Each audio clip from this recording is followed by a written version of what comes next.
যেই দেশে ফজরের আযান শুনলে মুসলমানের ঘুম ভাঙে, এশার নামাজ পড়ে দুরূদ পড়তে পড়তে ঘুমোতে যায়, এই দেশে ওলামায়ে কেরাম আর মুসলমানদেরকে নিয়ে টিটকারি মস্কারা মারো, মনে রাখবা এই মুসলমান যা ইসলাম দিন টিকাই রাখার জন্য, ঈমান বাঁচাই রাখার জন্য আমরা বিশ্বাস করি মামলা হবে, হামলা হবে, জেল জুলুম নির্যাতন হবে, প্রয়োজনে জীবন দেওয়া যাবে, ঈমান দেওয়া যাবে না।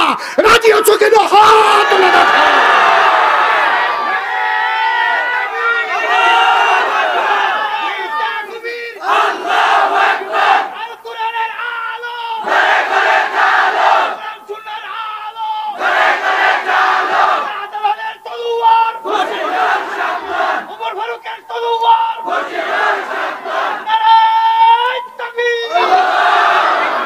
সবাই পড়ে আমিন।